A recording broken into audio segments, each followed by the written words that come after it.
Olá, galerinha! E aí, acompanharam as nossas correções? Ficaram atentos direitinho? Foram muitas hoje, não é? Mas é assim mesmo. Fiquem ligados a mais esta dica. Mais uma vez, a Pro está chamando a atenção para esta pandemia global. Isso mesmo, causada pelo coronavírus. Vocês observaram, de acordo com comentários das pessoas, com os jornais local, na rádio, na televisão, que anunciou que os casos de Covid-19 avançaram em um tempo muito curto na nossa cidade. Como cresceu em tão pouco tempo? É sim, se tornou preocupante. Até o governador do nosso estado estava comentando. Então, isso aconteceu, sabe por quê? Por causa de algo que se chama descaso. E nós não podemos ser assim. Nós estamos aprendendo que precisamos ter amor ao próximo, que precisamos ser empáticos, que precisamos ser solidários. E em todas essas aulas, nós aproveitamos para falar desta pandemia, para falar do Covid-19. Ele é um vírus real, é um inimigo invisível e ele causa sim muito mal. Muitas pessoas já morreram em várias partes do nosso planeta, em muitos países que formam o nosso planeta. Na nossa cidade, algumas pessoas já morreram também. E isso pode se agravar muito mais com o inverno chegando, porque o vírus gosta do friozinho. Isso mesmo. Nós nos sentimos logo no início da pandemia porque ainda estávamos no verão e depois entramos no outono. Então, esse período, o clima ainda é quentinho e agradável. Então, não é lugar para Covid. Mas como ele não é bobo nem nada, tá botando as manguinhas de fora agora que o inverno está chegando. Então, o que você pode fazer para demonstrar que você é amoroso, para demonstrar que você se preocupa com o seu próximo, para demonstrar que você é empático, solidário e não pensa só em você? Fique em casa, se sair, use a máscara e outra coisa, criança tem que ficar dentro de casa, porque vocês não estão indo para a escola, as nossas aulas estão sendo, tela na tela, não é isso? Então, fique em casa, aproveite seu tempo, leia um livro, jogue, brinque em casa. Se tiver com algum coleguinha estranho, diferente, ou até mesmo com seus irmãos brincando, use a máscara. Evite brincadeiras que exijam contato muito próximo entre vocês, certo? Lavem bem as mãos com sabão, álcool gel. Todo cuidado é pouco. O Covid existe e está aí. E ninguém quer ficar doente, né? Ninguém quer ter a experiência de ser infectado pelo Covid, não é isso? De pagar para ver, porque é algo que pode ser muito caro, é um preço muito caro a pagar, ok? Então vamos nos proteger e fiquem ligados na dica. Vamos à nossa aula de português. Beijos! E aí, turma, vamos lá à nossa aula de português fresquinha, saindo do forno. Tipos de frase, vamos lá? Uma revisão breve da nossa aula na videoconferência. Estão lembrados sobre tipos de frase? Pois é, para vocês não esquecerem e ficar bem fresquinha na memória. Observe atentamente estas frases. Você é a minha melhor amiga. Eu não gosto de mentira. Por que você não veio ao parque de diversões? Como o dia está lindo! Lembrem-se que nós falamos de que as frases elas recebem a sua classificação de acordo com o ponto que está no final dela, de acordo com a pontuação que elas recebem, de acordo com a nossa entonação de voz, com a forma que falamos. Pois é, então aí você tem duas frases com ponto final, sendo que uma tem uma palavrinha destaque, não é isso? Que vai ser a chave da sua classificação, que é o não. Depois nós temos uma frase com ponto de interrogação e uma frase com ponto de exclamação. Como será que eu vou classificar essas frases de acordo com a sua pontuação? Então, em cada uma delas, houve uma intenção por parte de quem emitiu a mensagem, por parte de quem falou, não é isso? Essa intenção, ela pode nos revelar, ela pode demonstrar 1. Espanto. 2. Uma pergunta, um questionamento. 3, uma admiração. 4, uma afirmação. 5, uma negação. Então, é justamente como eu falei, por meio dos sinais de pontuação que nós vamos classificar as frases. Então, nós temos as frases declarativas. As frases declarativas se dividem em duas. Elas podem ser afirmativa, olha o dedinho aí do legal para cima, afirmativa, quando a intenção é de afirmar sobre um determinado assunto, sobre um acontecimento. Exemplo, a diversão é muito importante. Hoje eu vou ao cinema. Então, estou comunicando algo que é positivo, não é isso? Então, ela é uma frase declarativa afirmativa ou apenas afirmativa. Negativas é quando fazemos uma declaração de maneira negativa. Olha o dedinho aí para baixo do legal que não é legal, não é isso? E quando é que eu vou saber que ela é uma frase declarativa negativa? Quando aparece a palavrinha não. Observe aí que a Pro colocou o não com a cor mais forte, né? Em negrito, destacada. Por quê? Porque é ela que vai também dar a marcação para a frase negativa, ok? Então, Roberta não quis sua ajuda. Mariana não foi à escola. Então, quando não aparece, é fácil identificar que a frase é negativa. Interrogativa. Olha ele aí chegando, o ganchinho do Capitão Gancho, né? O gancho, o ponto de interrogação, pois é, revela uma pergunta sobre algo, né? O ponto dos curiosos, aquele que gosta de perguntar e saber de tudo. Exatamente. Olha o exemplo, você não irá viajar nessas férias? Você gosta de dançar? Além de nós vermos o ponto no final da frase, quando nós lemos, nós precisamos da entonação na voz. Então, ó, você não irá viajar nessas férias? Você não gosta de dançar? Já exclamativas, chegou aquele ponto que é todo serelepe, né? Que gosta de fazer espanto, que gosta de fazer festa. Ele indica um sentimento de alegria, de dor, de espanto, de medo, dentre outros, não é isso? Exemplo, a prova estava muito difícil. Que sorvete delicioso! Então, da mesma forma que ele pode declarar, pode mostrar, expressar bons sentimentos, pode também expressar sentimentos tristes, né, maus sentimentos, porque ele serve justamente para isso, para exclamar alegria, tristeza, dor, medo, ok?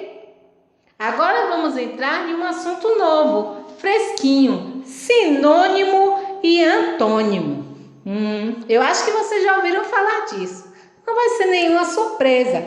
Então, nós precisamos ter o hábito de ler bons livros, histórias em quadrinhos, jornais, dentre outros, né? Por quê? Porque isso nos auxilia no nosso vocabulário, ajuda com que nós nos aperfeiçoemos na questão de falar, para que possamos ter uma variedade de palavras ao conversarmos, ao escrevermos, ok? Então, isto é necessário. Não podemos escrever do jeito que falamos, a Pro já falou isso várias vezes, né? Nós não escrevemos do jeito que nós falamos. Por quê? Porque a escrita tem que estar de acordo com as regras da gramática da nossa língua. Esta regra é chamada de norma culta ou norma padrão, ou seja, existe um padrão que é exigido para que nós possamos escrever, para que o texto tenha sentido e seja bem claro para aquele que está lendo. Por isso não escrevemos da forma que nós falamos, certo? Então, quando nós falamos em sinônimos, lembramos que sinônimos está relacionado com significado. Isso mesmo. E quando falamos em significados, temos logo na cabeça a ideia do dicionário, o velho dicionário, que tem que ser nosso amigo. Por que ele tem que ser nosso amigo? Porque muitas vezes nós vamos precisar da ajuda dele para compreendermos algumas palavras. E o que isso tem a ver com sinônimo e antônimo, Pro? Tem sim. Por quê? No caso do dicionário, quando eu procuro lá uma palavrinha, eu vou encontrar o que é, como se escreve, vou encontrar a sua classificação e vou saber se ela é antônimo de alguma palavra, se ela é sinônimo de alguma palavra, se ela é masculina, se ela é feminina, se está escrita no aumentativo, no diminutivo, vou encontrar o significado dela. Então, logo, eu preciso ter o conhecimento e a ajuda de um dicionário. Aí eu pergunto, qual é a palavra que tem o mesmo sentido de menino? Será que existe alguma palavra, alguma outra palavra na língua portuguesa que tenha o mesmo significado, que tenha o mesmo sentido de menino? Olha só. Menino é o mesmo que garoto. Exatamente. Então, quando eu falo, aquele garoto joga bola, se eu trocasse por aquele menino joga bola, seria a mesma coisa, teria o mesmo significado e daria o mesmo sentido à frase. Da mesma forma que se você não fosse respeitar aquela regrinha padrão da nossa língua portuguesa, a norma culta, certo? Nós poderíamos falar, aquele guri está jogando bola, não é isso? Aquele guri está jogando bola. Muita gente usa esse termo guri. Tem outras pessoas que geralmente se utiliza a palavra pivete para meninos que têm uma má índole, ou seja, que praticam coisas erradas. Mas em alguns lugares se fala pivete no sentido de criança pequena, moleque, garoto, brincalhão, certo? E aí poderia ser aquele pivete que está jogando bola. Não é isso? São formas das pessoas, são gírias, são maneiras, vícios de linguagem também. Ou então aquele moleque está jogando bola. Aquele moleque, que não é moleque, é moleque, olha aí o vício de linguagem, está jogando bola, ok? Voltando para a norma culta, essas formas de expressões que nós observamos diariamente na nossa comunidade, no nosso dia a dia, são palavras que podem substituir a palavra menino. Certo? Logo, nós podemos falar que garoto é o mesmo que menino. Da mesma forma que caridade é o mesmo que bondade. Uma pessoa caridosa é uma pessoa bondosa. Houve apenas uma mudança de palavra, mas o significado, o sentido permaneceu o mesmo. Agora vejamos aqui. Quando nós falamos em sinônimo, logo iremos entender que sinônimo significa semelhança de sentido. Então vamos à definição de sinônimo. Se a prova perguntar o que é sinônimo ou o que são sinônimos, são palavras que possuem o mesmo significado. Embora elas sejam diferentes, elas possuem o mesmo significado. Vejam as seguintes palavras. A prova botou algumas aí, mas existem inúmeras. Nós temos aí casa, alegria, percurso, questionar, brincadeira, carinho e calma. Qual o sinônimo de casa? Residência. De alegria, felicidade. De percurso, trajeto. De questionar, perguntar. De brincadeira, diversão. De carinho, afeto. De calmo, tranquilo. Observaram? Assim como essas palavrinhas que a Pró colocou aí, existem outras inúmeras palavras que são sinônimas, ok? Mas aí, se eu falo em antônimo, o que seria antônimo? Se sinônimo tem o mesmo sentido, indica ter o mesmo sentido, ter semelhança, antônimo significa ter diferença de sentidos. Então, antônimos são as palavras que possuem o quê? Sentidos contrários. Ó, trouxe aqui algumas palavras. Vamos ver. Nós temos aí claro, dia, bondade, bonito, limpo, correto, largo e alto. Alto. Se eu digo que sinônimos são palavras que não têm o mesmo sentido, que estão em sentidos, que têm sentidos contrários, então eu posso dizer que aquilo que não é claro é escuro. Quando não está dia, está noite. Aquele que não tem bondade tem maldade.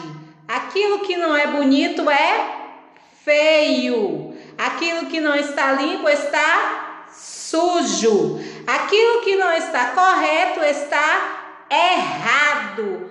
Ou poderíamos dizer incorreto, certo? O que não é largo é estreito. E aquele que não é alto é baixo. Então nós temos aí sentidos diferentes, sentidos contrários. Observou o que é antônimo?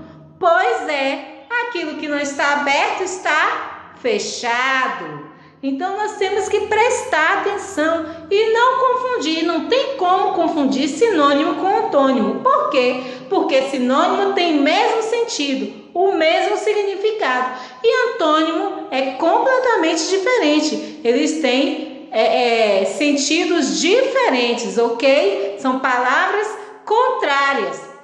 Eu coloquei aí umas imagens para que vocês possam observar os antônimos. Seca, molhada, a roupa no varal, observou? Frio, quente, o sorvete frio, o café quente. Sujo e limpo, ok? Então fiquem ligadinhos, não é difícil, é muito fácil, certo?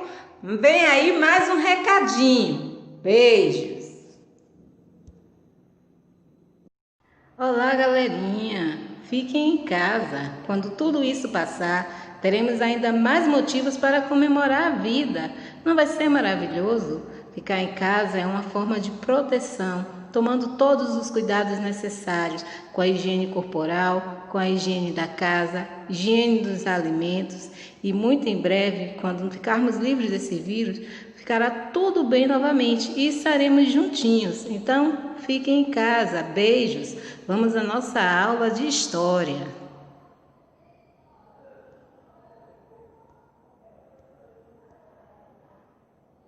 Turma, nossa aula de história, esse conteúdo sim, novinho, saído do forno, bem quentinho, quentinho da hora. Marcos de memória da cidade. O que seria marcos de memória da cidade? Quando eu falo em memória, claro que está relacionado com lembranças. Então, vocês já devem até entender muito bem isso, né? Então, é justamente isso, algo que existe na sua cidade, que faz lembrar um determinado momento do passado, que conta uma parte da história da sua cidade, do seu estado, do seu país. Geralmente, nós podemos perceber isso nos espaços públicos de uma cidade. Há placas, esculturas, praças, não é isso? Essas obras grandiosas, como algumas escolas, principalmente as escolas públicas, hospitais públicos, as ruas, recebem nome de pessoas que já existiram em um determinado período lá no passado, ok? Esses nomes eles não são escolhidos por acaso. Por quê? Se foram pessoas que já existiram no passado, se leva em conta aquilo que a pessoa fez para aquela comunidade, para aquela cidade, para aquele município, aquilo que foi considerado como bom, algo que ajudou no desenvolvimento, no progresso daquela comunidade. Então é por isso que se escolhe o nome de determinadas pessoas, porque com certeza é uma forma de homenagear de acordo com as contribuições que ela fez para aquela comunidade. Por meio de um estudo de uma obra pública ou do nome que ela carrega, podemos descobrir muito sobre a comunidade em um determinado momento histórico. O nome de uma rua, por exemplo, que recebe o nome como Duque de Caxias ou Luiz Alves de Lima e Silva. Nós sabemos que o Duque de Caxias é justamente Luiz Alves de Lima e Silva. né? Foi o patrono do Exército Brasileiro. Então, por isso se coloca o nome, olhando o que ele fez, do que ele participou, da guerra que ele participou, os atos dele de bravura. Então, se observa isso, e se ele, por um acaso, esteve naquele determinado local ou participou ativamente de algo que influenciou para a construção daquela comunidade, daquela cidade, o nome dele vai ser lembrado. Então, é homenageado, não é isso? Eu coloquei essa imagem que é do cais, né? O local aqui na entrada da cidade, né? De Valença. Na entrada de Valença não, mas aqui na cidade, onde as pessoas pegam os barcos para irem, né, para o morro, para Boipeba, não é isso? Que são cidades turísticas que pertencem, né? São subdistritos ou distritos de Valença. Mas logo aí na imagem atrás vocês têm a Câmara dos Vereadores, que é uma construção antiga, e este prédio com certeza tem uma história a ser contada. Isso? Então isso faz com que ele faça parte, ele seja um monumento cultural da cidade de Valença. E logo ao lado tem outras construções antigas também. Então isso é um patrimônio, é algo que vai relatar um determinado momento histórico, um período da história da cidade de Valença. Valença, ela tem um valioso patrimônio arquitetônico cultural. Olha aí a imagem de um outro ângulo. Nesse local aí, onde fica o cais, né, o porto, a gente observa aí o cais, no caso, não é porto, é o cais. Pode ser porto porque é o lugar onde algumas embarcações ficam ancoradas, também se leva mercadorias para as ilhas, né, próximas à cidade, como Boipeba. As pessoas vêm às vezes para ir à escola aqui, para fazer compras, irem às lojas, irem ao banco, não é isso? E elas utilizam o transporte fluvial que vem aí do rio, né? Isso é um porto, digamos assim, fluvial, né? Esse cais aí, onde nós vemos embarcações de pequeno porte. Você não tem um navio que chega aí, mas você tem embarcações menores que ficam paradas, ancoradas aí, certo? E aí no fundo você está observando as construções. Essas construções, elas preservam, elas conservam um determinado padrão, um determinado modelo de uma época passada da nossa história. Então, se você for fazer uma pesquisa, você vai saber o que está por trás de cada uma dessas construções. Quem morou ali antigamente, no século, o que funcionou no século XIX, no século XVII, como era essa região aí. Isso são épocas passadas, bem distantes de nós. E as suas construções, algum fato que aconteceu, pode contar a história. Valença é a maior cidade da região chamada Costa do Dendê, que vai de Cairu até a própria Valença. Aí eu trouxe uma outra construção, que é essa igreja aí do Amparo, que fica no morro, né, na parte bem alta, lá de cima você pode observar toda a cidade, não é isso? Tem um coreto aí, e ela tem uma história que vem até os dias de hoje. Fala que alguns sobreviventes houve um naufrágio próximo daqui e os soldados, foi na época da Segunda Guerra Mundial, eles foram resgatados e foram trazidos e tratados, receberam os atendimentos médicos justamente nesta igreja aí. E isso rendeu à cidade de Valença uma denominação especial, um nome especial. Ela recebeu o nome de A Hospitaleira e continua levando esse nome até hoje porque recebe todos os seus turistas e até pessoas que vêm morar na cidade muito bem. São pessoas hospitaleiras, amistosas, carismáticas. Agora, vamos falar sobre cidades históricas. O que são cidades históricas? São cidades que contam a história de um povo. São cidades que têm marcos, acontecimentos muito importantes que foram determinantes para aquele local. E ela não significa só para o país ou para a comunidade local, como também para o mundo inteiro. porque se conhece a história no mundo inteiro. Então, as cidades históricas são lugares importantes para todo mundo. Elas guardam características que nos informam como viviam os nossos antepassados. São as pessoas que viveram naquela comunidade, naquele local antes de nós. Fornece meios para os pesquisadores, os estudiosos, conhecerem mais sobre a vida dos povos passados. Contém inúmeras riquezas culturais. O nosso país, o Brasil, ele é um privilegiado porque ele tem 14 centros históricos reconhecidos mundialmente. É sim, ou seja, 14 cidades que foram consideradas como patrimônio cultural da humanidade. Foram tombados, isso mesmo, pela Unesco. O que é a Unesco? É a Organização das Nações Unidas para a Educação, Ciência e Cultura.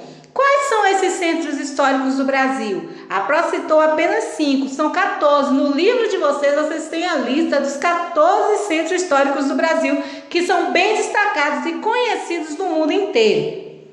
Temos aí a cidade de Ouro Preto, em Minas Gerais. Nós já falamos muito dessa cidade quando nós estudávamos as paisagens rurais e urbanas, né? As diferenças de paisagens, os bairros históricos e as cidades históricas.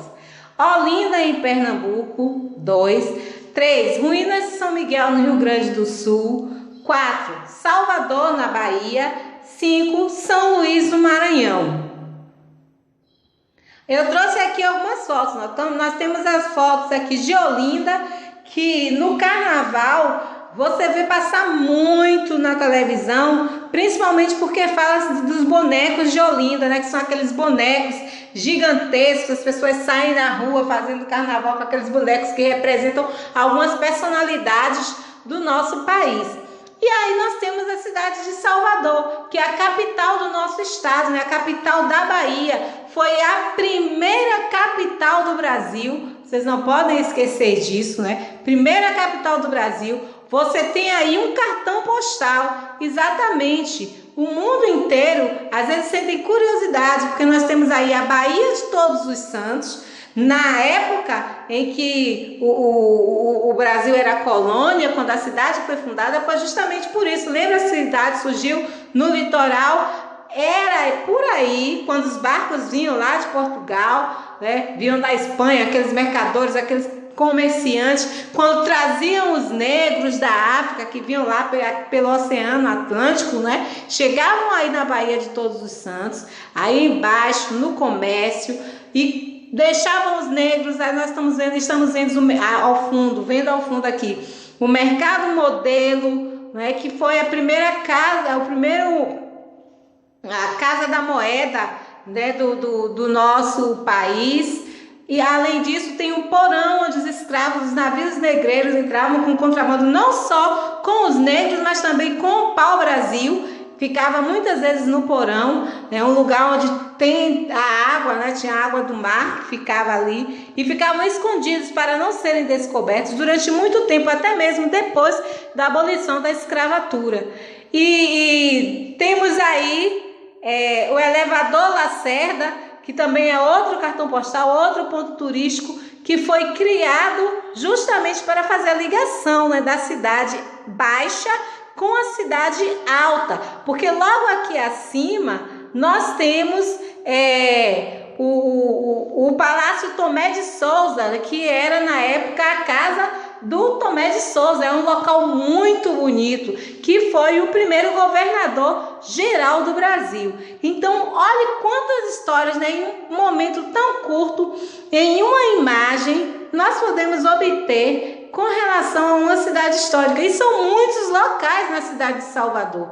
Para quem morou e para nós que somos no estado da Bahia e temos às vezes parentes que moram em Salvador, geralmente quando você vai passar férias, visita, né? O Pelourinho, por exemplo, é um ponto histórico, um cartão postal também da cidade de Salvador e muitas outras localidades. Então, nós podemos aprender muito quando nós visitamos estes locais e procuramos saber as histórias. Por exemplo, quando você pega o elevador Lacerda, você entra, você se dá logo você vê o Palácio Tomé de Souza e na praça, logo ali em cima, na Praça da Sé, você tem uma estátua de Tomé de Souza. E se você for olhar ali, você vai ver a inscrição, Tomé de Souza, o nome dele todo, primeiro governador geral do Brasil, fundou a cidade de Salvador, todas essas informações você vai encontrar. Depois você tem a Câmara dos Vereadores, do outro lado, de frente ao Palácio Tomé de Souza, você encontra a Prefeitura de Salvador. Quando você vai andando ali na Praça da Sé, tem uma localidade chamada Terreiros de Jesus, onde tem a Praça da Cruz Caída, que tem um local de homenagem às baianas, tem uma igreja e tem um local onde enterravam os negros, né? E as pessoas que às vezes sofriam os naufrágios, eles não eram os padres, as pessoas que tinham dinheiro eram enterradas dentro da igreja, mas os outros eram enterrados do lado de fora, no pátio de fora, né, da igreja. E logo em seguida, você andando mais um pouco, antes de chegar ao plano inclinado, entrando no Pelourinho, você tem uma estátua de Zumbi dos Palmares.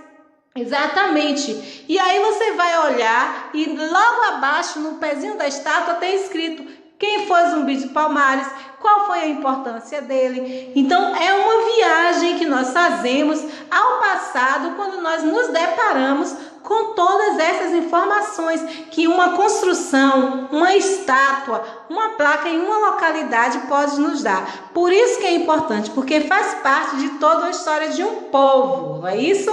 Olha o nosso diário, atividade no livro de português, página 110 e 111, atividade no livro de história, página 32 e 35. A página 32 está relacionada a marcos